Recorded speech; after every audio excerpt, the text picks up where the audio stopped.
Imagine a congressional override of a veto of any kind in, say, 2002, particularly of some kind of measure which might have outlawed CIA rendition programs that outsourced torture.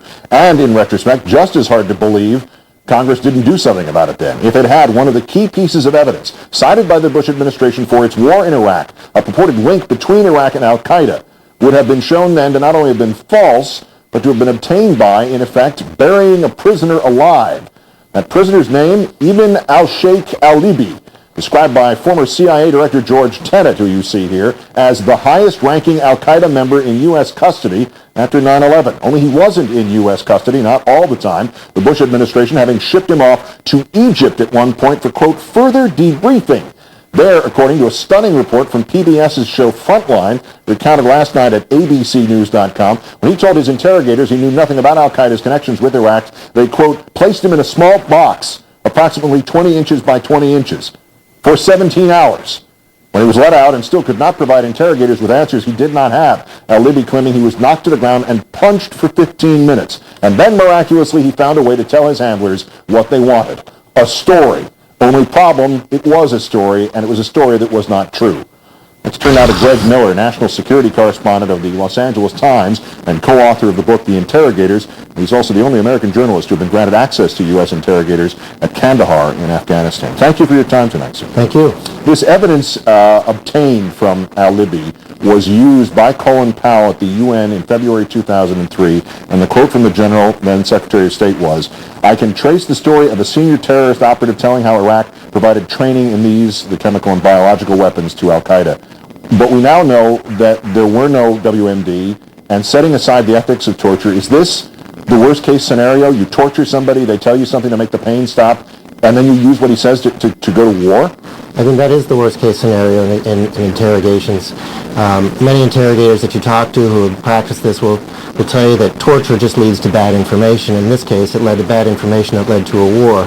And this is just one example of a growing number of examples where we're starting to learn about detainees who were subjected to the harshest interrogation methods, whose claims and whose information is unraveling rapidly. So do all of this, all the information, all of the supposed intelligence that was gained from people picked up on battlefields, people connected to al-Qaeda, does all of it need to be re-examined? That this isn't a question of cherry-picking administration or the information by the administration, but it's a question of perhaps everything they think they got is suspect? Well, I don't know if all of it needs to be examined. I mean, the CIA director, Michael Hayden, has talked about that enhanced interrogation techniques, as the CIA describes them, were only used on a small percentage of the detainees who were held in the CIA's secret prisons overseas. In fact, already, many of the claims of these detainees who were subjected to enhanced interrogation methods are being re-examined. Some of these prisoners now are facing some sort of court proceedings, and the FBI is investigating these claims to try to get to the bottom of what they really did and what was real behind what they said. I suddenly found myself thinking, as we were preparing for this interview, of the John le Carré novel, Tinker Tailor Soldier Spy, and fiction's always a bad barometer, but in this, there's a wonderful lesson in this. The British Secret Service thinks it has a high-placed spy inside the Russian Secret Service, but he's actually a plant. He's a phony double agent. He still works for the Russians, and he gives the English terrible information, misdirects them, manipulates them. They keep believing him because of this aura that he is their secret agent inside the Russian infrastructure.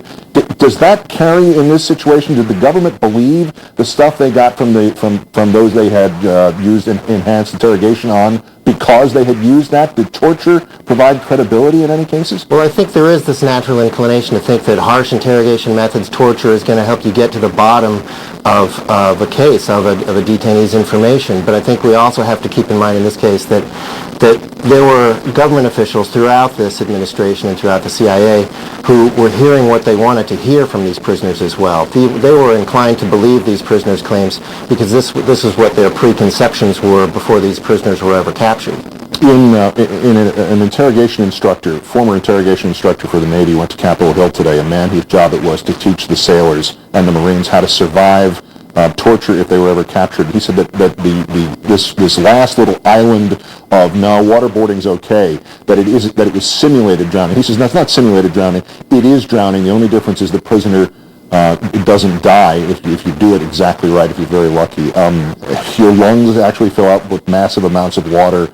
If people understood that, would the cloudiness over waterboarding dissolve? Would it change the dynamics of this debate over this subject? I think if people did understand and had a clear understanding of what was involved in waterboarding, it couldn't help but to change the dynamics of this debate. I mean, we read recently about a senior Justice Department official who subjected himself to this technique just so he would have some understanding of it, and he came away with no question in his mind that this was torture, and this is what led to the sort of rapid unraveling of the initial memos that had authorized these sorts of techniques. Yeah, to say nothing of the unraveling of his career.